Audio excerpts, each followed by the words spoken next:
एक जंगल में एक शेर रहता था। गिद्दड़ उसका सेवक था। जोड़ी अच्छी थी। शेरों के समाज में तो उस शेर की कोई इज्जत नहीं थी, क्योंकि वह जवानी में दूसरे शेरों से युद्ध हार चुका था। इसलिए वह अलग अलग रहता था। उसे गिद्दड़ जैसे चमचे की सख्त ज़रूरत थी, जो 24 घंटे उसकी चमचागिरी करता रहे। गिद्दड़ को बस खाने का जुगाड़ चाहिए था। पेट भर जाने पर गिद्दड़ उस शेर की वीरता के ऐसे गुण गाता था कि शेर का सीना फूलकर दुगुना चौड़ा हो जाता था। एक दिन शेर ने एक बिगड़ेल जंगली सांड का शिकार करने का साहस कर डाला। सांड बहुत शक्तिशाली था। उसने लात मारकर शेर को दूर फेंक दिया। जब वह उठने को हुआ तो सांड ने फों फों करते हुए शेर को सींगों से एक पेड़ के साथ रगड़ दिया। किसी तरह शेर जान बचाकर भागा। शेर सींगों की मार से काफ़ी जख्मी हो गया था। कई दिन बीते, परंतु शेर के जख्म ठीक होने का नाम नहीं ले रहे थे। ऐसी हालत में वह शिकार नहीं कर सकता था। स्वयं शिकार करना गिद्दड़ के बस का नहीं था। दोनों के भूखे मरने की नौबत आ गई। शेर को यह भी भय था कि खाने का जुगाड़ समाप्त होने के कारण गिद्दड़ उसका साथ छोड़कर चला न जाए। शेर ने एक दिन उसे सुझाया, देख, जख्मों के कारण मैं दौड़ नहीं सकता। शिकार कैसे करूं? तू जाकर किसी बेवकूफ़ से जानवर को बातों में फंसाकर यहाँ ला। मैं उसे झाड़ी में छिपकर देखूंगा। गिद्दड़ को भी शेर की बात जच गई। वह किसी मूर्ख जानवर की तलाश में घूमता घूमता एक कस्बे में नदी घाट पर पहुंचा।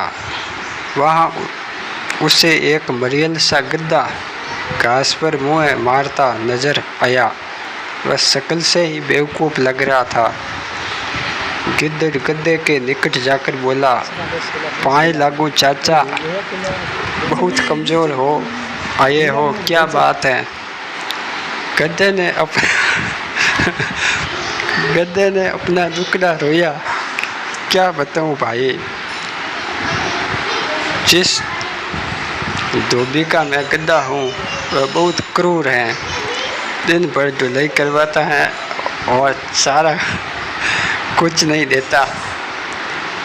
गिद्दड़ ने उसे न्योता दिया, चाचा मेरे साथ जंगल चलो ना, वहाँ बहुत हरी हरी घास है, खूब चलना, तुम्हारी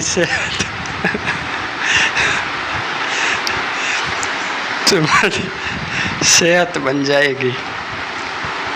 गधे ने कान फड़फड़ाए, राम राम, मैं जंगल में कैसे रहूँगा? जंगली जानवर मुझे खा जाएंगे। चाचा तुम्हें शायद पता नहीं कि जंगल में एक बगुला भगत जी का सत्संग हुआ था। अब सभी जानवर शाकाहारी बन गए हैं। आप मेरे साथ चलिए। और उसके बाद दोनों चले गए।